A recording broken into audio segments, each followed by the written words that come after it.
আরেকটা পেছনে।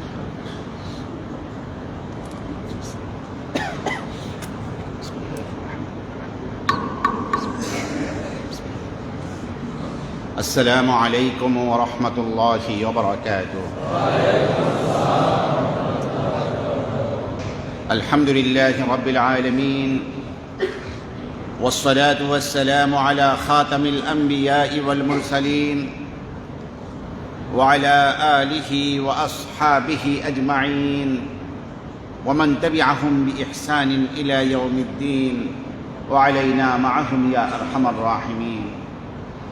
أما بعد، قال الله سبحانه وتعالى: يا أيها الناس كلوا مما في الأرض حلالا طيبا ولا تتبعوا خطوات الشيطان إنه لكم عدو مبين.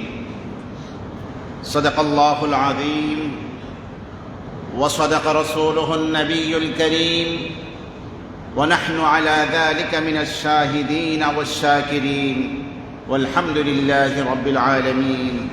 سبحانك لا علم لنا إلا ما علمتنا إنك أنت العليم الحكيم. اللهم صل على محمد وعلى آل محمد كما صليت وسلمت وباركت على إبراهيم وعلى آل إبراهيم إنك حميد مجيد. اللهم بارك على محمد وعلى آل محمد كما باركت على إبراهيم وعلى آل إبراهيم إنك حميد مجيد. حسبنا الله ونعم الوكيل، نعم المولى ونعم النصير، وأفوض أمري إلى الله إن الله بصير بالعباد. رب اشرح لي صدري ويسر لي أمري واحلل عقدة من লিসানি ইয়াফকাহু কওলি। সর্বপ্রথম আল্লাহ সুবহানাহু ওয়া তাআলার শাহী দরবারে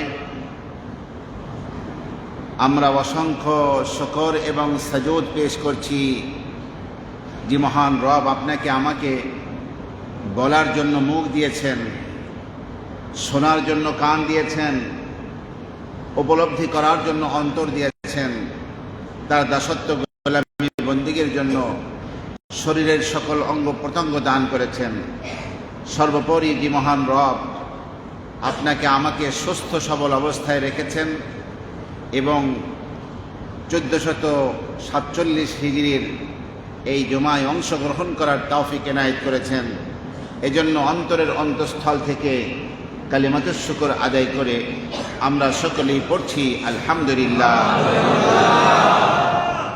অসংখ্য দরুদ এবং সালামের হাদিয়া পেশ করছি আপনার আমার প্রিয় নবী, বিশ্বনবী, বিশ্বের সকল মানুষের মুক্তির দূত, আকায়ে দো জাহাঁ, সৈয়দুল কাওনাইন, ইমামুল আম্বিয়া ওয়াল মুরসালিন, খাতামুন নবিয়্যিন, জনাবে মুহাম্মদুর রাসূলুল্লাহ সাল্লাল্লাহু আলাইহি ওয়াসাল্লামের পবিত্র রূহের উপরে। সম্মানিত দিনদার পরহেজগার মুসল্লি ভাই এবং বোনেরা, আল্লাহ সুবহানাহু ওয়া তাআলা আপনাকে আমাকে পৃথিবীতে সৃষ্টি করেছেন, বড় এক দায়িত্ব দিয়ে, গোলামি আর বন্দেগীর দায়িত্ব দিয়ে আপনাকে আমাকে সৃষ্টি করেছেন। এই দুনিয়ার জিন্দেগি পার করার জন্য আপনাকে আমাকে খাদ্য খাবার গ্রহণ করতে হয়, ঘর সংসারে যারা আছে তাদের দায়িত্ব ভার গ্রহণ করতে হয়, বাসস্থানের প্রয়োজন হয়।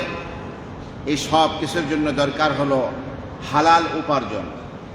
এর জন্য কি দরকার? হালাল উপার্জন। আপনার স্ত্রী বাচ্চা কাচ্চা আছে, আপনি চুপচাপ বসে থাকবেন, এই সুযোগ আপনাকে আমাকে দেওয়া হয়নি।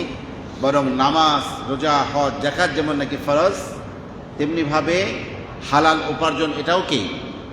এটাও ফরজ। এই ফরজ আদায় না করলে নিজে মানুষের কাছে চাইতে হবে, নিজে যদি কোনো উপার্জন না করে। বাচ্চাদের পেছনে খরচ করা বাবার দায়িত্ব ফরজ, স্ত্রীর পেছনে খরচ করা ফরজ, মাতা পিতা বিরুদ্ধ হয়ে গেলে যখন উপার্জন করতে পারে না তাদের পেছনে খরচ করা ফরজ। এই ফরিজাগুলো আদায় করতে গেলে আপনাকে আমাকে উপার্জন করতে হবে। তো এই উপার্জনের মধ্যে অতি লোভের কারণে মানুষ অনেক সময় হালালের আপনার সীমানা পার করে হারামের দিকেও হাত বাড়ায়। এই জন্য আজকের আমাদের খুতবার শিরোনাম হচ্ছে ইসলামের দৃষ্টিতে হালাল এবং হারাম উপার্জন। হারাম উপার্জন কত বড় ভয়াবহ, আর হালাল উপার্জন কত গুরুত্বপূর্ণ, সেটাই হলো আজকের আলোচনা। ওমা তৌফিকি ইল্লা বিল্লাহ আলাইহি তাওয়াক্কালতু ওয়া ইলাইহি উনীব। আল্লাহ সুবহানাহু ওয়া তাআলা কোরআনে কারীমে ইরশাদ করেছেন, ইয়া আইয়ুহান নাস, হে মানব সকল, কুলু মিম্মা ফিল আরদি হালালান তাইয়্যিবা, জমিনের মধ্যে যা আছে তার মধ্যে পূত পবিত্র এবং হালাল খাবার তোমরা গ্রহণ করো। ওয়ালা তাত্তাবিউ খুতুওয়াতিশ শাইতান, শয়তানের পদাঙ্ক অনুসরণ করো না। শয়তান তোমাদেরকে হারামের দিকে যাওয়ার জন্য উৎসাহিত করবে, ঘুষের দিকে, সুদের দিকে, প্রতারণার দিকে, মানুষকে ঠকিয়ে উপার্জনের দিকে তোমাদেরকে যাওয়ার জন্য উৎসাহিত করবে। খবরদার, শয়তানের পদাঙ্ক অনুসরণ করে তোমরা কিন্তু হারাম উপার্জনের দিকে হাত বাড়াবে না। ইন্নাহু লাকুম আদুউম মুবিন, শয়তান তোমাদের প্রকাশ্য দুশমন। আল্লাহ রাব্বুল আলামিন 24 ঘন্টাকে 2 ভাগে ভাগ করে এক ভাগ দিয়েছেন আলোকময় দিন, আরেকটা হলো রাত। কোরআনে কারীমে আল্লাহ বলেন, ওয়াজআলনা নাওমাকুম সুবাতা, তোমাদের রাত দিয়েছি, তোমাদের বিশ্রামের ব্যবস্থা করেছি, তোমাদের ক্লান্তি দূরীকরণের মাধ্যম হিসাবে। আপনি যত ক্লান্ত থাকেন, একটা ভালো ঘুম হলে সমস্ত ক্লান্তি দূর হয়ে যায়। আর আল্লাহ বলেন, ওয়াজআলনান নাহারা মাআশা, আর আমি দিন বানিয়েছি তোমাদের জীবিকা উপার্জনের জন্য। সূরা জুমআতে ইরশাদ হয়েছে, ফাইদা কুদিয়াতিস সালাতু ফান্তাশিরু ফিল আরদ ওয়াবতাগু মিন ফাদলিল্লাহ, যখন নামাজ হয়ে যায় তখন তোমরা জমিনে ছড়িয়ে পড়ো এবং আল্লাহর অনুগ্রহ অর্থাৎ রিজিককে তোমরা অনুসন্ধান করো। এই জন্য একজন মুমিনের দায়িত্ব হলো ইবাদত বন্দেগী অবশ্যই সে করবে, কিন্তু সে হালাল একটা উপার্জন অবশ্যই করবে। কারণ সরাসরি জান্নাত থেকে খাবার দুনিয়ায় দেওয়া হয় না, আসমান থেকে কোনো স্বর্ণ রূপার বৃষ্টি বর্ষণ হয় না, দুনিয়ায় কোনো হালাল উপার্জন করতেই হয়। আল্লাহ পাকের সর্বাপেক্ষা প্রিয় সৃষ্টি আম্বিয়া আলাইহিস সালাম, নবীরা, তারাও কিন্তু উপার্জন করেছেন, তাদের পেশা ছিল, তাদের কাজ ছিল। যেমন দেখুন, দাউদ আলাইহিস সালাম যুদ্ধে বাঁচবার জন্য মানুষ লোহার পোশাক পরত। সেই লোহার পোশাক নির্মাণ করার শিল্প আল্লাহ বলেন, ওয়াআল্লামনাহু সানআতা লাবুসিন লাকুম লিতুহসিনাকুম মিন বাসিকুম ফাহাল আনতুম শাকিরুন। যুদ্ধের এই পোশাক তৈরি করতেন হযরত দাউদ আলাইহিস সালাম। আর আল্লাহ বলেন, ওয়াআলান্না লাহুল হাদীদ, তার জন্য আমি লোহাকে নরম বানিয়ে দিয়েছিলাম। হযরত দাউদ নবী লোহাকে ধরে এভাবে চাপ দিলে আঙ্গুলের ফাঁক দিয়ে গলে গলে লোহাগুলো পড়তে থাকতো। ওনার হাতে লোহা নরম ছিল। আগুনে কর্মকাররা যেমন আগুনে পুড়িয়ে পিটিয়ে সেটাকে সোজা করে, আল্লাহর নবী দাউদের জন্য সেই প্রয়োজন হতো না। তিনি হাত দিয়েই কি করতে পারতেন? লোহা দিয়ে যে কোনো ধরনের অস্ত্র নির্মাণ করতে পারতেন। লোহা তার জন্য নরম হয়ে গিয়েছিল। তাহলে এত বড় জলিল কদরের নবী, এই পৃথিবীর মধ্যে সবচেয়ে বড় ইবাদতগুজার নবী ছিলেন হযরত দাউদ আলাইহিস সালাম। হাদিসের ভাষ্য অনুযায়ী সেই নবী লৌহ বর্ম নির্মাণ করে তার সংসার নির্বাহ করতেন, তার সংসারের খরচ বহন করতেন। আমার প্রিয় ভাইরা, আমরা অনেকেই কৃষি কাজকে কোনো গুরুত্ব দেই না। এমনকি যখন প্রশ্ন করা হয়, তোমার বাবা কি করেন, তো বাবা তো বাড়িতে কৃষি কাজ করেন, তখন অনেকে কয় যে সংসার করে, কৃষি কাজ করে এটা কয় না। কেমন যেন কৃষকের সন্তান পরিচয় দিতে লজ্জা এবং কুণ্ঠাবোধ হয়। অথচ আমাদের আদি পিতা আদম আলাইহিস সালাম পৃথিবীতে সর্বপ্রথম কৃষি কাজ করেছেন। সারা পৃথিবীর মানুষ যদি আদমের সন্তান হয়, তাহলে সারা পৃথিবীর সকল মানুষ আমরা কার সন্তান? একজন কৃষকের সন্তান। আমাদের আদি পিতা কৃষক ছিলেন। নিজ হাতে আল্লাহ পাক হযরত জিবরিলের মাধ্যমে দেখিয়ে দিয়েছেন কিভাবে জমি চাষাবাদ করতে হয়, কিভাবে ফসল বপন করতে হয়, ফসল পেকে গেলে কি করে কেটে ঘরে আনতে হয়, সেই কৌশলও আল্লাহ তাআলা জিবরিল আলাইহিস সালামের মাধ্যমে আমাদের আদি পিতা আদম আলাইহিস সালামকে শিক্ষা দিয়েছিলেন। আদম আলাইহিস সালাম নিজ হাতে কৃষি কাজ করে গম বপন করেছিলেন। শীষ থেকে গম ছাড়িয়ে আটা বানিয়ে রুটি তৈরি করলেন। পাথরে ঘর্ষণ দিয়ে আগুন তৈরি হলো। পাহাড়ে বসে স্বামী স্ত্রী আদম এবং হাওয়া রুটি থেকে খাচ্ছেন। একটা রুটি অসাবধানতাবশত হাত থেকে পড়ে গেছে, পাহাড়ের নিচে পড়ে গেছে। আদম আলাইহিস সালাম ওই নেমে ওই রুটি উঠিয়েছেন। তো আল্লাহ তাআলা আদম আলাইহিস সালামকে বলেছেন, আদম, বেহেশতের মধ্যে যে তোমার ফ্রি খানা ছিল, কোনো কষ্ট নাই, সময় মতো খানা সামনে, ওই কারবার দুনিয়ায় হবে না। তুমি এবং তোমার সন্তানদের কিয়ামত পর্যন্ত এরকম কষ্ট কেলেশ করে কামাই রুজি করতে হবে। এই জন্য আদম আলাইহিস সালামের সন্তান হিসেবে আমাদেরকেও রিজিকের জন্য কষ্ট কেলেশ দৌড়ঝাঁপ করা, এটাই আল্লাহ পাক চান। দেখুন, নূহ আলাইহিস সালাম আল্লাহ পাকের জয়ল কদর নবী এবং রাসূল ছিলেন। সর্বপ্রথম শরিয়াত তার শরিয়াতেই ছিল, তার দিনের মধ্যেই ছিল। সেই নবী নূহ আলাইহিস সালাম কাঠ মিস্ত্রি ছিলেন। নূহ আলাইহিস সালাম কি ছিলেন? কাঠ মিস্ত্রি ছিলেন। এই জন্যই আল্লাহ পাক তাকে এই নৌকা নির্মাণ করতে নির্দেশ দিয়েছিলেন এবং নিজ হাতে 1,24,000 তখ্তা দিয়ে তিনি বিশাল কিস্তি, বিশাল নৌকা, বিশাল জাহাজ তিনি তৈরি করেছিলেন। আমার প্রিয় ভাইরা, হযরত ইদ্রিস আলাইহিস সালাম সর্বপ্রথম কলম দিয়ে পৃথিবীতে লিখেছিলেন। এইভাবে তিনি সেলাই কাজ জানতেন, সেলাই কাজের মাধ্যমে জীবিকা উপার্জন করতেন। আল্লাহর পয়গম্বররা এই কাজ করতেন। শুধু তাই নয়, আল্লাহ পাক তাদেরকে দিয়ে ছাগলের রাখালি করিয়েছেন, নবীদেরকে দিয়ে। আপনারা আমার নবী বলছেন, মা মিন নাবিয়্যিন ইল্লা ওয়া কাদ রাআল গানাম, প্রত্যেক নবী ছাগল চড়িয়েছেন। মুসা আলাইহিস সালামের মতো নবী 10 বছর শোয়েব আলাইহিস সালামের বাড়িতে ছাগল চড়িয়েছেন। আপনারা আমার নবী নিজেই বলেছেন যে আমি ছোটবেলায় মক্কার লোকদের ছাগল চড়াতাম এবং এর বিনিময়ে কয়েকটি পয়সা মাত্র আমাকে পারিশ্রমিক হিসেবে দেওয়া হতো। রাখালি করেছেন এই ছাগলের। কারণ যিনি উম্মতের দায়িত্বভার গ্রহণ করবেন তার প্রচণ্ড ধৈর্য থাকতে হবে। সেই ধৈর্যের তালিমের জন্য আল্লাহ পাক নবীদেরকে দিয়ে এই পশু চড়িয়েছেন, ছাগল চড়িয়েছেন আল্লাহ পাক। তো এই জন্য হাতের উপার্জন বা কোনো পেশাকে ছোট করে দেখতে নেই। যে কোনো হালাল উপার্জন এটা অনেক ভালো। কেউ আপনাকে আমাকে হাদিয়া দিল, অথবা কেউ কারো কাছে গিয়ে বলা হলো কিছু দাও, তার থেকে অনেক গুণ বেশি ভালো নিজের হাতের কামাই নিজে খাওয়া। এ বিষয়ে রাসূলুল্লাহ সাল্লাল্লাহু আলাইহি ওয়াসাল্লাম বলেন, মা কাসাবার রাজুলু কাসবান আতিয়াবু মিন আমালি ইয়াদিহি, যে মানুষ নিজের হাতের কামাইয়ের চেয়ে শ্রেষ্ঠ কোনো উপার্জন মানুষ আর করে।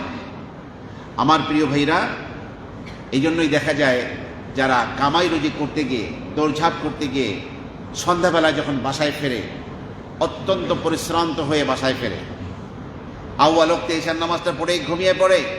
রাসূলুল্লাহ সাল্লাল্লাহু আলাইহি ওয়াসাল্লাম বলেন, যে ব্যক্তি বাল বাচ্চার জন্য কামাই রুজি করতে গিয়ে, নিজের জন্য কামাই রুজি করতে গিয়ে সন্ধ্যাবেলায় একেবারে পরিশ্রান্ত হয়ে আগে ভাগে ঈশার নামাজ পড়ে ঘুমিয়ে পড়ল, ফাহুয়া মাগফুরুন লাহু, আল্লাহ পাক তাকে সমস্ত গুনাহ আল্লাহ পাক তার মাফ করে দিয়ে থাকেন।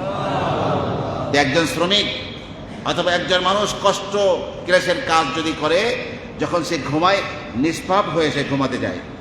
রাসূলুল্লাহ সাল্লাল্লাহু আলাইহি ওয়াসাল্লাম আরো ইরশাদ করেছেন, মা আকাল আহাদুন তাআমান কাত্তু, কেউ কখনো নিজের হাতের উপার্জনের চেয়ে শ্রেষ্ঠ খাবার কেউ কখনো খায়নি। ইন্না নবিয়াল্লাহি দাউদ কানা ইয়াকুলু মিন আমালি ইয়াদিহি, আল্লাহর নবী দাউদ নিজের হাতের উপার্জন থেকে তিনি খেতেন। আমার প্রিয় ভাইরা, এবং মানুষের এমন কিছু গুনাহ আছে যেই গুনাহটা একমাত্র ক্ষমা হয় কামাই রুজি করতে গিয়ে যে দৌড়ঝাঁপ কষ্ট, ওই কষ্ট করলে ওই গুনাহ মাফ হয়ে যায়। এমন কিছু গুনাহ মানব জীবনে আছে বলে হাদিসের ইরশাদ হয়েছে। আমার প্রিয় ভাইরা, নিক্কার পরহেজগার স্ত্রীদের ব্যাপারে শোনা যায়, তারা স্বামীকে ডেকে বলতেন কামাই রুজিতে যখন যাইতো, ইয়া আবা ফুলান, হে অমকের পিতা, নিজের স্বামীকে লক্ষ্য করে বলতো, ইত্তাকিল্লাহ ফিনা, আমাদের ব্যাপারে তুমি আল্লাহকে ভয় করো,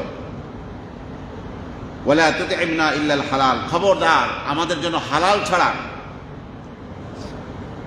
হারাম উপার্জন আমাদের জন্য আনবে না।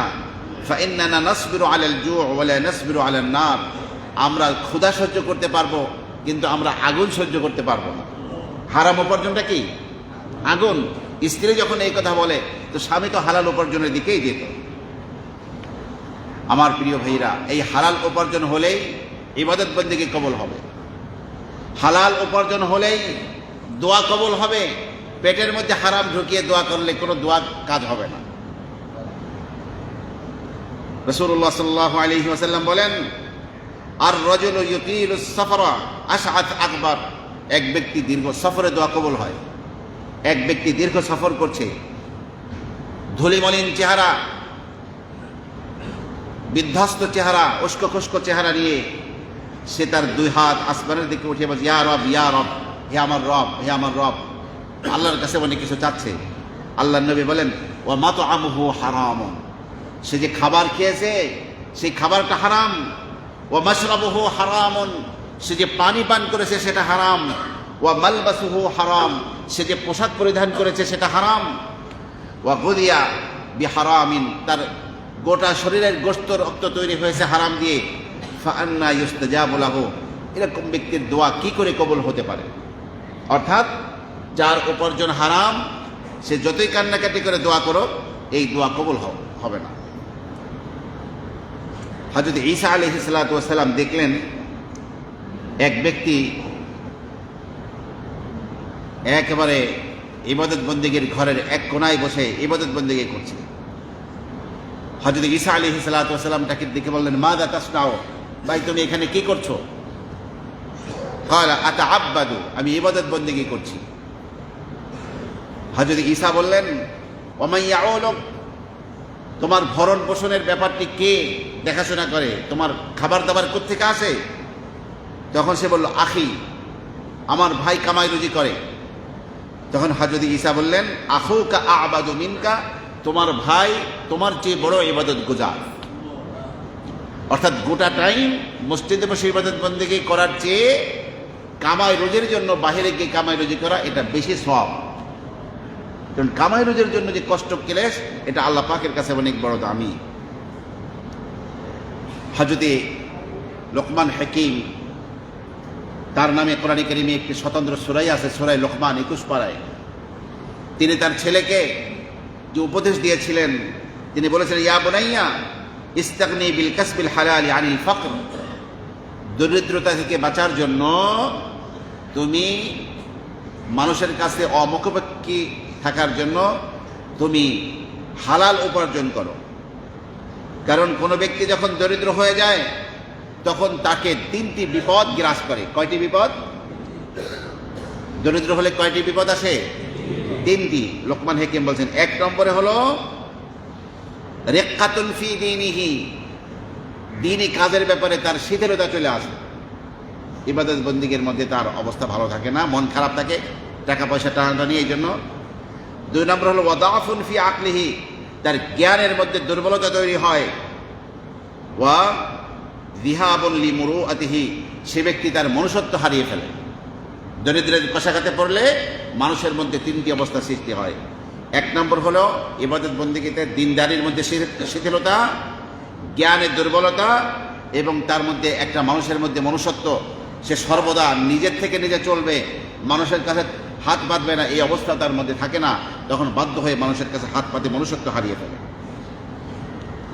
আমার প্রিয় ভাইরা, এক হাদিসে রাসূলুল্লাহ এক বর্ণনা এসেছে, আল্লাহ পাকের কোন প্রিয় বান্দা বলছেন, ইন্নাল্লাহ তাআলা ইউহিব্বু আন ইয়ারা আবদাহু তাইবান ফি তালাবিল হালাল, আল্লাহ তাআলা ভালোবাসেন যে বান্দা হালাল উপার্জন করতে গিয়ে পরিশ্রান্ত হয়ে যায়, এই পরিশ্রমকে আল্লাহ রাব্বুল আলামিন ভালোবাসেন। হাদিসে পাক আরো এক আসরে ইরশাদ হয়েছে, মান তালাবাদ দুনিয়া হালালান তাআফফুফান আনিল মাসআলাতি, যে ব্যক্তি দুনিয়াতে হালাল উপার্জন করবে যাতে করে মানুষের কাছে চাওয়া থেকে বিরত থাকতে পারে, পরিবার পরিজনের পিছনে খরচ করতে পারে এবং তার প্রতিবেশীর পিছনেও খরচ করতে পারে, কিয়ামতের দিন সে যখন উঠবে তখন তার চেহারা পূর্ণিমার রাতের চাঁদের মতো উজ্জ্বল করতে থাকবে, জল করতে থাকবে। এই জন্য উপার্জন করতে গিয়ে যে কষ্ট, এই কষ্টকে কষ্ট মনে করা যাবে না। ওমর ইবনে আল খাত্তাবের কাহিনী আমরা শুনেছি।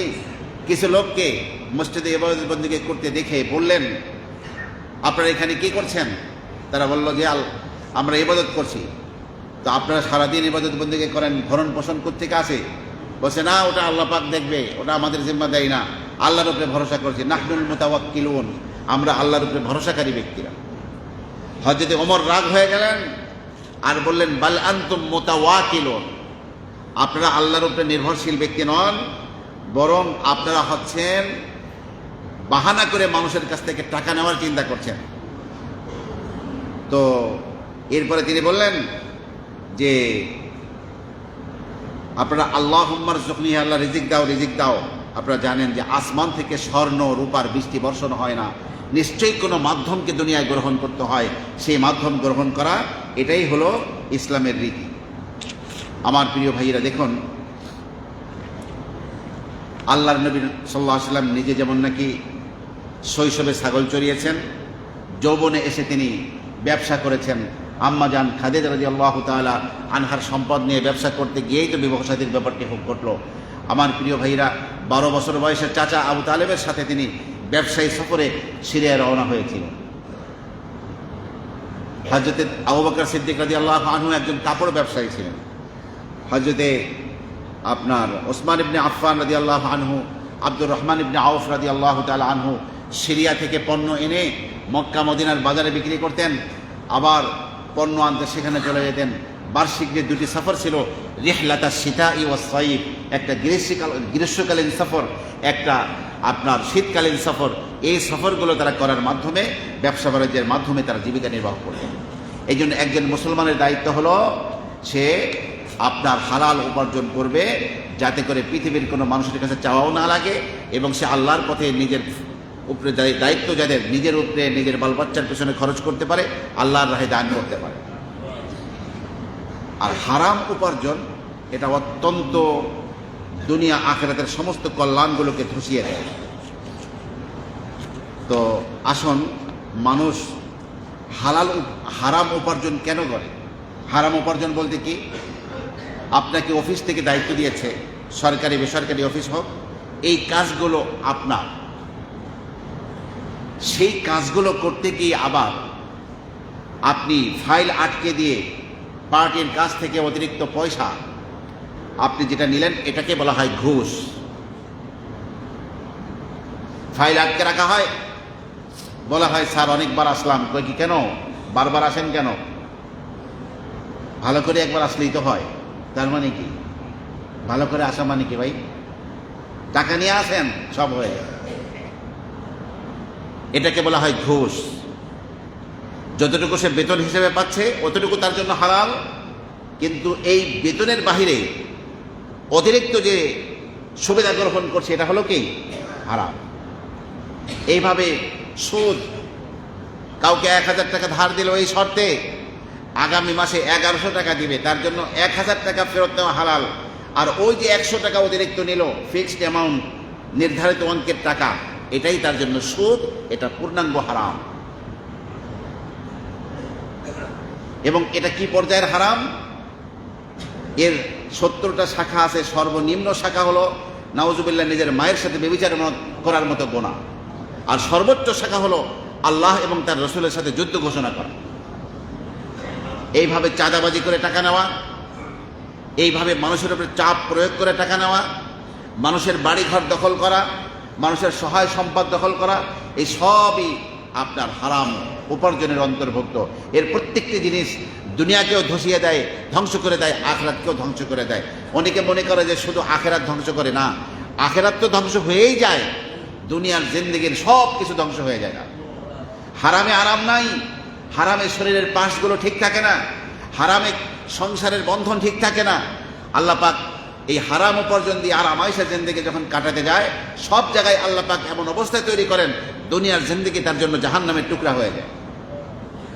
খাসিরাত দুনিয়া ওয়াল আখিরা, যে হারাম উপার্জন করে তার দুনিয়াও শেষ হয়ে যায়, আখিরাতও শেষ হয়ে যায়। আসুন, হারাম উপার্জন মানুষ কেন করে? এক নম্বর হলো, হারাম উপার্জন করে সে নিজেকে আল্লাহর ব্যাপারে নিজে লজ্জিত হয় না, আল্লাহর কাছে সে নির্লজ্জ, এই জন্য সে হারাম উপার্জন করে। কারণ সে জানে যে আল্লাহ পাক তার সৃষ্টির 50,000 বছর আগে তার রিজিককে তৈরি করে রেখেছেন, তো সে চেষ্টা সাধনা করা তার দায়িত্ব। আর আল্লাহ পাক সময় মতো সেই রিজিকটা তাকে সরবরাহ করবেন, এটা জানার পরেও সে যখন নির্লজ্জ হয়ে আপনার অতিরিক্ত হারাম সম্পদের দিকে হাত বাড়ায়, তাহলে বোঝা গেল আল্লাহর সাথে সে লজ্জা করছে না, নির্লজ্জভাবে সে টাকা পয়সা গ্রহণ করছে। এই জন্য দেখবেন যারা ঘুষখোর ওরা নির্লজ্জ থাকে। ঘুষের টাকা সবার সামনে গুনে গুনে নেয়, এর লজ্জা থাকলে এই কাজ করতে পারে মানুষ? আবার গুনে দেখে কত টাকা হয়েছে, একেবারে নির্লজ্জ হয়ে যায়। সবার সামনেই ইশারা ইঙ্গিতে বলে দেয় টাকা দিতে হবে, না হলে হবে না। এক নম্বরে আল্লাহ পাকের সামনে সে নির্লজ্জ থাকার কারণেই সে আপনার এই দুর্নীতি করে, হারাম উপার্জন করে। রাসূলুল্লাহ সাল্লাল্লাহু আলাইহি ওয়াসাল্লাম বলেছেন, ইদা লাম তাস্তাহি ফাসনা মা শি'তা, যখন তোমার লজ্জা নাই তুমি যা ইচ্ছা তাই করতে পারো।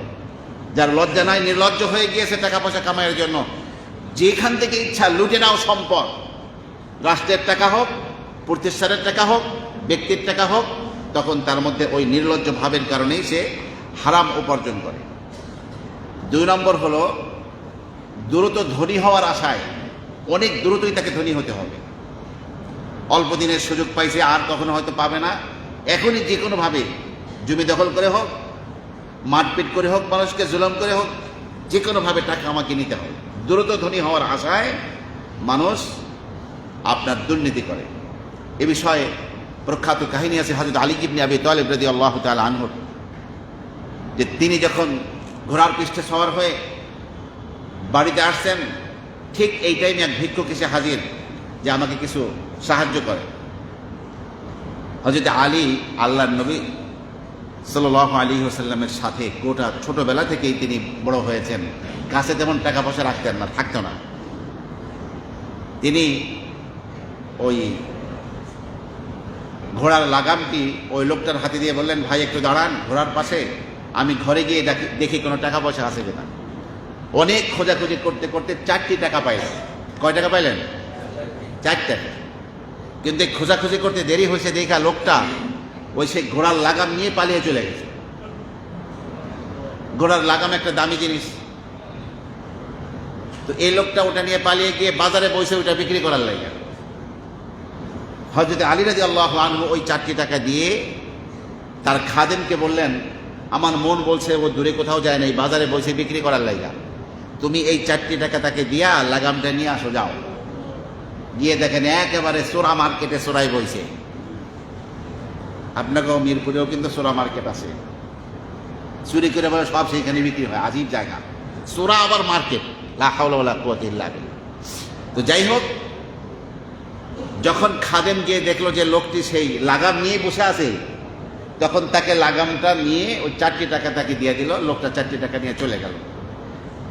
খাদেম এসে বললো, হ্যাঁ এই যে লাগাম পাওয়া গেছে, 4 টাকা দিয়ে আস। তখন হযরত আলী আফসোস করে বললেন ওই লোকটার জন্য, যে ভাই এই টাকা তো তোমার জন্যই আনছিলাম ঘরের থেকে, তোমারই প্রাপ্য ছিল, তুমিই পেতে এই 4 টাকা, কিন্তু তাড়াহুড়া করতে গিয়ে তুমি ওটা নিয়ে পালিয়ে যাওয়ার কারণে তুমি চোর হিসাবে, হারাম হিসাবে 4টি টাকা গ্রহণ করলে। তুমি যদি একটু অপেক্ষা করতা, সবর করতা, হালালভাবেই 4টি টাকা তোমার জন্য পাওয়া যেত। আজকে যারা দুর্নীতি করছে দ্রুত ধনী হওয়ার আশায়, তারা যা পাচ্ছে সামনে, হালালকে হারাম কোনো পরোয়া নাই, লুটে নিচ্ছে। যদি রজ্জাক আল্লাহর উপরে ভরসা থাকতো, তখন সে বুঝতো যে আল্লাহ পাক হালাল উপায়ে তার যে রিজিক আছে আল্লাহ পাক হালালভাবে তাকে পৌঁছে দিতেন। কিন্তু তাড়াহুড়ো করতে গিয়ে সে হারামের দিকে ঢুকে যায়, চাঁদাবাজির মধ্যে ঢুকে যায়, হারামভাবে মানুষের কাছ থেকে টাকা পয়সা নেওয়ার চেষ্টা করে, ঘুষ, সুদ এবং দুর্নীতির মধ্যে ঢুকে পড়েছে। আমার প্রিয় ভাইরা, এই জন্য এই সম্পদ এর কারণে যে কত লক্ষ কোটি মানুষ জাহান্নামী হবে। রাসূলুল্লাহ সাল্লাল্লাহু আলাইহি ওয়াসাল্লাম ইরশাদ করেছেন যে লা তাযালু কদমা ইবনি আদম হাত্তা ইউসআল আন খামস, পাঁচটি জিনিসের উত্তর দেওয়া ছাড়া আদম সন্তান কিয়ামতের দিন তার পাওকে সরাতে পারবে না। কয়টা প্রশ্ন? পাঁচটি প্রশ্ন। আন উমরিহি ফিমা আফনাহু, তার জীবনকে সে কোথায় ব্যয় করেছে। আল্লাহ পাক সুস্থ সবল একটা জীবন দিয়েছিলেন, এই জীবনটাকে কোথায় ব্যয় করেছে। ওয়া আন শাবাবিহি ফিমা আবলাহু, জীবনের মধ্যে যৌবন আছে, আল্লাহ পাক যৌবন নিয়ে আলাদা প্রশ্ন করবেন যে যৌবনকে কোথায় নষ্ট করেছে। ওয়া আম্মালিহি, তার সম্পদ নিয়ে প্রশ্ন হবে, তৃতীয় প্রশ্ন। মিন আইনা ইকতাসাবাহু, এই সম্পদ কোন পথে অর্জন করেছে। ওয়া ফিমা আনফাকাহু, কোন পথে খরচ করেছে, আলাদা প্রশ্ন। তার মানে সোর্স অফ ইনকাম নিয়ে কিয়ামতের দিন সকলকেই প্রশ্নের মুখোমুখি হতে হবে আল্লাহর কাছে। কোন পথে আয় করেছো, কোথায় ব্যয় করেছো। অনেকে আয় করে হালাল কিন্তু ব্যয়টা হারাম।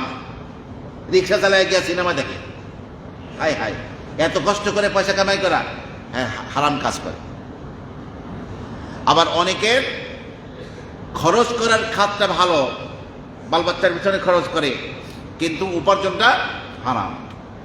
কিন্তু আপনার আমার উপার্জনও হালাল হতে হবে এবং যেই পথে ব্যয় করব ব্যয়ের পথটাও কি হতে হবে, হালাল হতে হবে।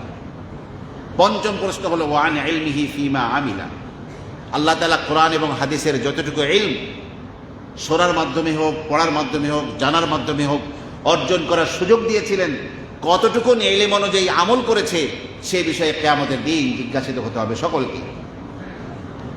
তাহলে মানুষ দুর্নীতি করে যেই কারণে একটা হলো, তার মধ্যে একটা হলো দ্রুত ধনী হওয়ার আশায়।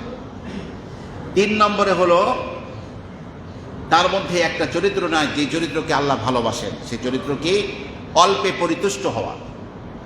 আল্লাহ পাক বর্তমানে যে সম্পদ দিয়েছেন, সে এই সম্পদের দিকে তাকিয়ে দেখবে যে আমার চেয়ে কত মানুষ এর চেয়ে কম বেতন পাচ্ছে, আমার চেয়ে কম উপার্জন করছে, তাদেরও বাচ্চা কাচ্চা আছে, তাদেরও পরিবার পরিজন আছে, এই টাকা দিয়ে তারা অনেক কষ্ট করে চলতেছে, আমি তো তাদের থেকে ভালোই পাচ্ছি। তাহলে এটাই সে পরিতৃপ্ত হওয়া দরকার, পরিতুষ্ট হওয়া দরকার ছিল। কিন্তু সে পরিতুষ্ট না হয়ে লালসার কারণে আরো অধিক গ্রহণ করার নিয়াতে সে দুর্নীতি করে। এই জন্য আল্লাহ পাক যে নিয়ামত দিয়েছেন সেই নিয়ামত পেয়েই পরিতুষ্ট হতে হবে।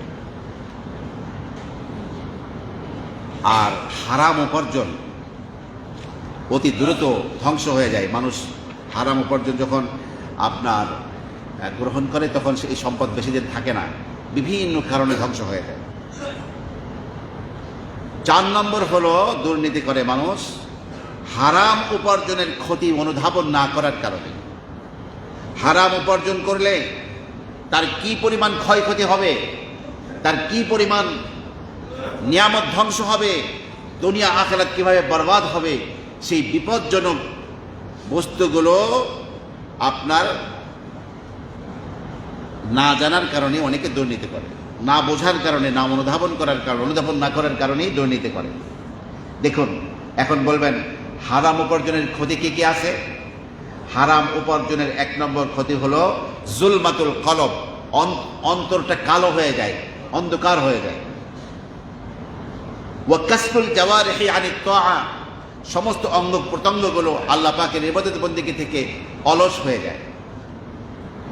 যে ব্যক্তি হারাম উপার্জন করে তার নামাজ পড়তে ভালো লাগে না, দায়িত্বের কারণে নামাজ পড়ে। রোজা রাখতে ভালো লাগে না, দায়িত্বের কারণে সবাইকে দেখে দেখে রোজা রাখে। কোরআন তেলাওয়াত ভালো লাগে না, কোনো ইবাদত বন্দেগীতে মন বসে না, অন্তর কালো হয়ে গেছে, অন্তর অন্ধকার হয়ে গেছে। সকলেই মনে হয় কোনো একটা বিষয় শুনলে তার চোখে পানি এসে যায় সবার, কিন্তু যে হারাম উপার্জন করে তার চোখে পানি আসে না, অন্তর শক্ত হয়ে যায়। এই অবস্থার সৃষ্টি হলে বুঝতে হবে সে হারাম উপার্জন করছে। আমার প্রিয় ভাইরা,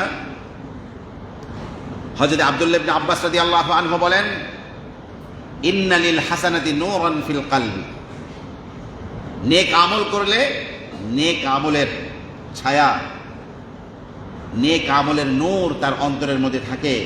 ওয়া দিয়াআন ফিল ওয়াজহি, চেহারার মধ্যে আলোকিত ভাব থাকে, নূর থাকে। ওয়া কুওয়াতান ফিল বাদানি, শরীরের মধ্যে শক্তি থাকে, এবং ওয়া জিয়াদাতান ফির রিজক, রিজকের মধ্যে বরকত থাকে, ওয়া মাহাব্বাতান ফি কুলুবিল খালক, এবং মাখলুকের দিলের মধ্যে তার সম্পর্কে ভালোবাসা তৈরি হয়ে যায় যখন হালাল এবং নেক আমল করে। আর যখনই সে গুনাহের কাজ করে তখন সাওয়াদান ফিল ওয়াজহি, আব্দুল্লাহ ইবনে আব্বাস বলেন তার চেহারা কালো হয়ে যায় এবং অন্ধকার হয়ে যায়, এবং ওয়াহানান ফিল বদন, শরীর দুর্বল হয়ে যায়, এবং রিজেকের মধ্যে ঘাটতি তৈরি হয়ে যায়, এবং মানুষের দিলের মধ্যে তার বিরুদ্ধে ঘৃণা এবং হিংসা তৈরি হয়ে যায়। আপনি হারাম উপার্জন করে ভালো অবস্থায় থাকবেন, আল্লাহ পাক আপনাকে সে থাকতে দিবে না। তো এক নম্বর হলো দিল অন্ধকার হয়ে যাওয়া, অঙ্গ প্রত্যঙ্গ দিয়ে ইবাদত বন্দেগী না আসা। দুই নম্বর ক্ষতি হলো গাদাবুল জব্বার ওয়া দুখুলুন নার, হারাম উপার্জনের দ্বারা আল্লাহ পাকের ক্রোধ, আল্লাহ পাকের প্রচন্ড রাগ তার প্রতি তৈরি হয়, এবং এর পরিণতিতে তাকে মৃত্যু অত্যন্ত ভয়াবহ হবে, তার কবর অত্যন্ত সংকীর্ণ সাপ বিচ্ছুর ঘর হবে, আর পরকালে তাকে জাহান্নামের আগুনে জ্বলতে হবে। এই জাহান্নামের আগুনে জ্বলা এবং আল্লাহর ক্রোধের পাত্র হয়ে যায় যে ব্যক্তি হারাম উপার্জন করে। আমার প্রিয় ভাইরা, এরপরে হলো আদাম কবুল দোয়া। যে ব্যক্তি হারাম উপার্জন করে সেই ব্যক্তির দোয়া কবুল হয় না। হযরতে সাদ ইবনে আবি ওয়াক্কাস রাদিয়াল্লাহু তাআলা আনহু বললেন, ইয়া রাসূলুল্লাহ, আল্লাহর নবী একটি আয়াত তেলাওয়াত করলেন, ইয়া আইয়ুহান নাসু কুলু মিম্মা ফিল আরদি হালালান তাইয়্যিবা, হে মানব সকল, এই জমিনের মধ্যে যে হালাল পবিত্র রিজিক আছে তার থেকে তোমরা খাও। আল্লাহর নবী এই তেলাওয়াত করলেন আয়াত যখন, সাদ ইবনে আবি ওয়াক্কাস রাদিয়াল্লাহু আনহু বললেন, ইয়া রাসূলুল্লাহ, উদউল্লাহ লি আইয়াজআলানি মুস্তাজাবাদ দাওয়াত, ইয়া রাসূলুল্লাহ, আমার জন্য দোয়া করুন, আল্লাহ পাক যেন আমাকে মুস্তাজাবুদ দাওয়াত বানিয়ে দেয়, যখন যেই দোয়া করি সেটাই কবুল হয়, আল্লাহ পাক যেন আমাকে তেমন বানিয়ে দেয়। তখন আল্লাহর নবী বললেন, ইয়া সাদ, হে সাদ, আতিব মাতআবাকা তাকুন মুস্তাজাবাদ দাওয়া, তুমি তোমার খাবারকে পবিত্র করো, হালাল করো, হালাল উপার্জনই কেবল খাবে, আল্লাহ পাক তোমাকে মুস্তাজাবুদ দাওয়াত, দোয়া কবুলওয়ালা ব্যক্তি বানিয়ে দিবেন। ওয়াল্লাযী নাফসু মুহাম্মাদুন বিয়াদিহি, এরপরে আল্লাহর নবী বলেন, মুহাম্মদ সাল্লাল্লাহু আলাইহি ওয়াসাল্লাম নিজের কথা বলেন, আমার জান যেই আল্লাহর হস্তমুঠোয়, সেই আল্লাহর কসম খেয়ে আমি বলছি যে ইন্নাল আবদা লা ইয়াকযিফুল লুকমাতাল হারামা ফি জাওফিহি, কোন বান্দা যখন এক লোকমা হারাম খাবার তার পেটের মধ্যে দিয়ে দেয়, মা ইয়াতাকাব্বালু মিনহু আমালু 40 ইয়াওমান, 40 দিনের আমল তার কবুল হয় না। এক লোকমা হারাম খাবার পেটে ঢোকার দ্বারা কয় দিনের ইবাদত কবুল হয় না? 40 দিনের। আর যে ব্যক্তি আইয়ুমা আবদিন নাবাতা লাহমুহু মিন সুহতিন, ঘুষের মাধ্যমে যেই ব্যক্তির শরীর হৃষ্টপুষ্ট হয়েছে, ফান্নারু আউলা বিহি, তার জন্য জাহান্নামী ভালো, জাহান্নামী উপযুক্ত সেই ব্যক্তির জন্য। হযরত সাদ ইবনে আবি ওয়াক্কাস আল্লাহর নবীর এই বাণী শোনার পরে অত্যন্ত সতর্কতার সাথেই প্রতিটি খাবার গ্রহণ করতেন, হালাল ছাড়া কখনোই গ্রহণ করতেন না। এমনকি আল্লাহ পাক তাকে নবীর দোয়ার বরকতে আল্লাহ পাক তাকে মুস্তাজাবুদ দাওয়াত বানিয়ে দিলেন, যে কোনো দোয়া কবুল হয়, এরকম হয়ে গেলেন। এ বিষয়ে বুখারী শরীফে প্রখ্যাত একটি কাহিনী আছে যে কুফাবাসী, তিনি কুফার গভর্নর ছিলেন, ওমর ইবনে আল খাত্তাব তখন আমিরুল মুমিনিন। তখন তিনি একদল মানুষকে কুফায় পাঠিয়ে দিলেন যে গভর্নর সম্পর্কে রিপোর্ট করবে হযরত ওমরকে, যে গভর্নর কিভাবে এই তার দায়িত্ব পালন করছেন। যিনি আমিরুল মুমিনিন, তার একটা দায়িত্ব, তাদেরকে দায়িত্ব দিবে, তাদের পেছনে গোয়েন্দা লাগিয়ে তথ্য কালেকশন করবে। এই জন্য সরকার প্রধান যারা থাকেন, কাউকে কোনো দায়িত্ব দিয়ে, কোনো মন্ত্রীকে কোনো দায়িত্ব দিয়ে আপনি চুপচাপ বসে থাকবেন, এটা হবে না। সে মন্ত্রণালয় চালাতে গিয়ে কী করতেছে, কিভাবে চালাচ্ছে, এই খোঁজখবর আপনাকে নিতে হবে। সে কি দুর্নীতির এক বড় মহড়া দিচ্ছে কিনা, রাষ্ট্রের টাকা লুণ্ঠন করতেছে কিনা, কি করতেছে, খবর নিতে হবে আপনাকে। জেলা প্রশাসকরা, ডিসিরা কে করতেছে, থানার বড় অফিসাররা কে করতেছে, ক্ষমতায় যিনি বসবেন তাকে এই খোঁজ খবর নিতে হবে, এটাই দায়িত্ব তার। তো যাই হোক, হযরত ওমর ইবনে আল খাত্তাব যে লোকদেরকে পাঠিয়েছিলেন কুফায়, গভর্নর সাদ ইবনে আবি ওয়াক্কাস কি করে সেটা জানার জন্য, তো এই লোকগুলো যখন সেই কুফায় গেছে তখন আপনার সবাই হযরত সাদ ইবনে আবি ওয়াক্কাস সম্পর্কে ভালো রিপোর্ট দিল। তখন এক লোক, আবু সাআদা নামে এক লোক, তাকে জিজ্ঞাসা করলো, আচ্ছা আপনাদের বর্তমান গভর্নর সাদ ইবনে আবি ওয়াক্কাস লোকটি কেমন? তখন সে একেবারে মিথ্যা একটা কথা হযরতে সাদ সম্পর্কে বলে দিল। সে বলল, লা ইউকসিমু বিস-সাবিয়্যা ওয়ালা ইয়াদিলু ফিল কাদিয়্যা, যে সাদ যখন রাষ্ট্রীয় সম্পদ মানুষের মাঝে বন্টন করেন সমতা রক্ষা করেন না, সবাইকে সমান দেন না, এবং যখন বিচার করেন ইনসাফের সাথে বিচার করেন না। মৌলিক দুটি দোষ তার ব্যাপারে দিল।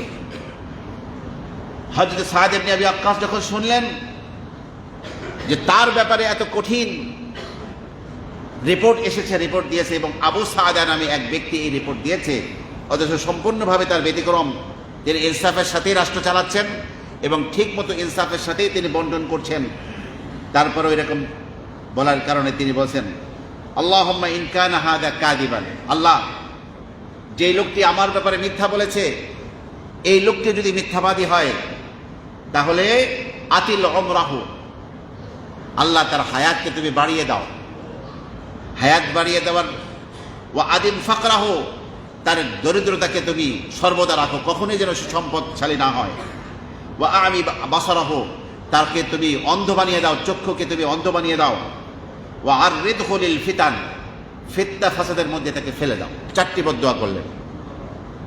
এক নম্বরে হায়াত দীর্ঘ হওয়ার, দুই নম্বরে দরিদ্রতার কষাঘাত দীর্ঘ হওয়ার, তিন নম্বর তার অন্ধ হয়ে যাওয়ার, চার নম্বরে ফিতনার মধ্যে পড়ার।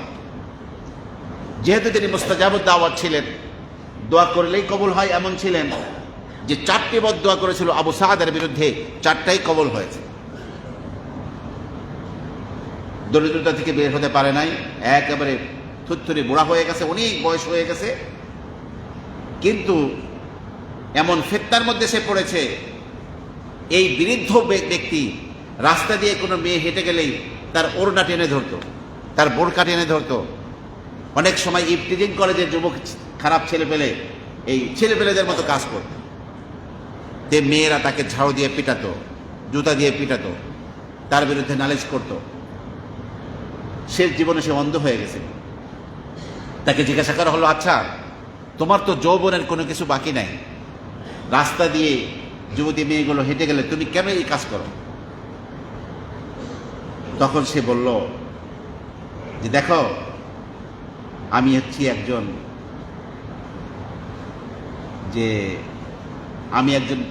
বয়োবৃদ্ধ মানুষ, আমি ফিতনার মধ্যে পড়ে গিয়েছি। আসল ব্যাপারটা হলো আমি ইচ্ছে করে মেয়েদের পেছনে ছুটি না। আসাবাতনি দাওয়াতু সাদ, সাদ ইবনে আবি ওয়াক্কাসের বদদুয়া আমাকে পেয়ে বসেছে, এই জন্য আমার হাত ওদিকে চলে যায়।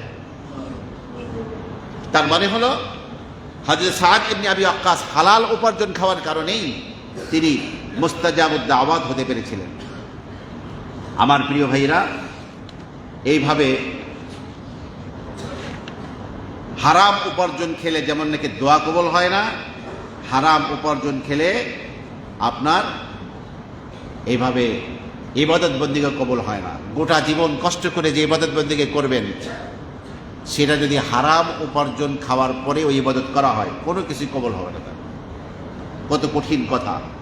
হযরত আব্দুল্লাহ ইবনে আব্বাস বলেন, ওয়াল্লাযী নাফসু মুহাম্মাদিন বিয়াদিহি ইন্নার রাজুলা, ওই যে সে হাদিস, যে এক লোকমা খাবার যদি হারাম ঢুকে যায় 40 দিন পর্যন্ত ইবাদত বন্দেগী কবুল হয় না, এবং যে ব্যক্তি সুদ খায় জাহান্নামের আগুনই তার জন্য বেশি আওলা।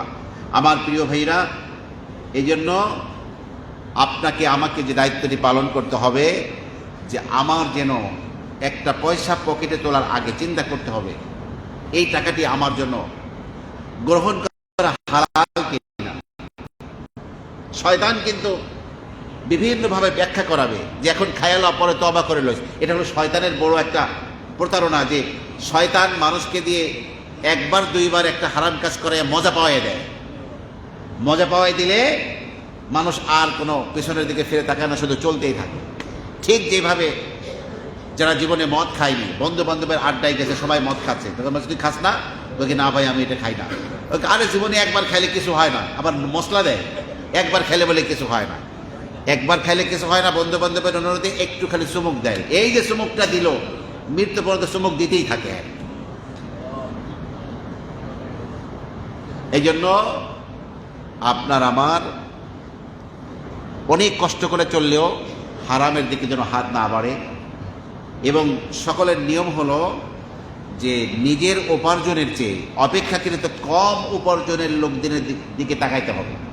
নিজের চেয়ে বড় পোস্টে যারা আছে, বেশি বেতনধারী যারা আছে, তাদের দিকে তাকালে কিন্তু শুকর আসবে না, হালাল উপার্জন আসবে না। তখন দুর্নীতি করার মানসিকতা তৈরি করে দেবে সরকার দিলের মধ্যে, এই শয়তান দিলের মধ্যে।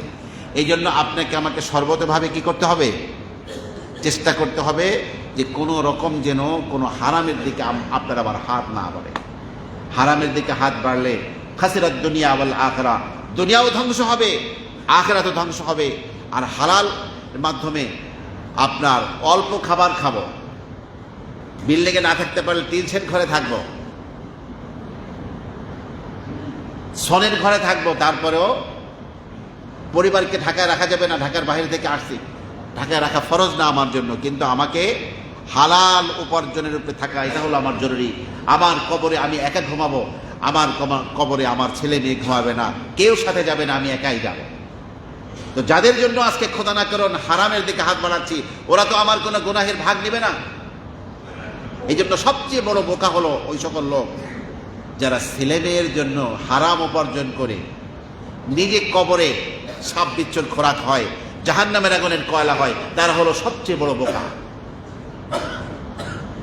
এমন ব্যক্তির কথাও শুনি, সে বলে আমার সমস্ত ছেলে মেয়ে নাতিপুতির জন্য ঢাকা শহরে একটা করে বাড়ি করা হয়েছে, শুধু একটা নাতি বাকি আছে, একটা নাতি। ওই নাতিটাকে ঢাকা শহরে বাড়ি করে দেওয়ার পরে আর কোনো গোষ্ঠুস খামো না, আর কোনো উল্টাপাল্টা করব না, ওরে বাড়ি করে দিলেই বাস আমার দায়িত্ব শেষ। হায় হায় হায়, তুমি তোমার নাতির জন্য বাড়ি করে দেওয়ার জন্য হারামের দিকে যাচ্ছ। তোমার নিজের মৃত্যুকে তুমি ধ্বংস করতেছো, ভালো মৃত্যু হবে না তোমার। তোমার কবরকে তুমি ধ্বংস করছো, কবরে রাখার সাথে সাথেই তুমি পোকামাকড়ের খাবার হয়ে যাবে, সাপ বেচ্ছো, তোমার হাড্ডিগুলো মচমচে চিবিয়ে খাবে তোমার। আর পরকালের কঠিন শাস্তি তো আসেই। তুমি যখন পুলসিরাত পার হতে যাবে, যাদের হক নষ্ট করেছো তারা এক একজন আসে পুলসিরাতের পাড়ে দাঁড়িয়ে থাকে। বিদ্যুতের গতিতে হালাল যারা খেয়েছে তারা পুলসিরাত পাড়ে দিয়ে ওপারে জান্নাতে চলে যাবে, আর যারা হারাম খায় পাওনাদারদের পাওনার কারণেই ওখানে কেটে জাহান্নামের মধ্যে পড়ে যাবে। আল্লাহ সুবহানাহু ওয়া তাআলা আপনাকে আমাকে মৃত্যু পর্যন্ত হালাল উপার্জনের উপরে থাকার তৌফিক দান করুন। হারাম থেকে আপনাকে আমাকে গোটা জাতিকে আল্লাহ পাকে হেফাজত করুন। যারা রাষ্ট্রীয় সম্পদকে কোনোভাবে লুণ্ঠন করছে তারা শুনে রাখুন, একটা টাকা যদি কেউ রাজস্ব থেকে খায়, বাংলাদেশ ব্যাংকের একটা টাকা খায়, সে চেয়ারম্যান হোক, সে মেম্বার হোক, সে কোনো এমপি হোক, সে কোনো মন্ত্রী হোক, সে কোনো রাষ্ট্রের যে কোনো অফিসার হোক, একটা টাকা রাজস্ব থেকে যদি খায় কেউ, এই দেশের 18 থেকে 20 কোটি মানুষের কাছে সে ঋণী হয়ে গেল।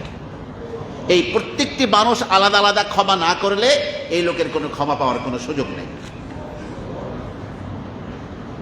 এখন আপনি রাষ্ট্রের টাকা খেয়ে আপনি কি 18 কোটি মানুষের কাছে আপনি মাপ চাইতে পারবেন? আর 18 কোটি মানুষকে আপনাকে ক্ষমা করে দেবে? 18 কোটি মানুষের মধ্যে ওই পদ্মা নদীর পাড়ে যাদের বাড়ি ঘর ভেঙে যাচ্ছে, ভূমিহীন মানুষগুলো আছে, ওই উত্তরবঙ্গের বাচ্চা অসুস্থ হলে মা একটা নাপা ট্যাবলেট কিনে খাওয়াবে এই শক্তি থাকে না, তারাও কিন্তু আছে। তারা আপনার দুর্নীতি এমনি মাফ করে দেবে কি মনে করছেন? খবরদার ভাইরা আমার, আমাদের দায়িত্ব বলা, আমরা সেটা বললাম, আমি নিজেকেও বললাম, আপনাদেরকেও বললাম, আমরা যেন সর্বতোভাবে হারাম থেকে বাঁচতে পারি। আল্লাহ আমাদেরকে হালাল রিজিক মৃত্যু পর্যন্ত দান করো, হারাম থেকে সর্বতোভাবে বাঁচার তৌফিক দান করো, সন্দেহভাজন রিজিক থেকেও আমাদেরকে আল্লাহ হেফাজত করো। সবাই বলেন আমিন। ওয়া আখিরু দাওয়ানা আনিল হামদুলিল্লাহ।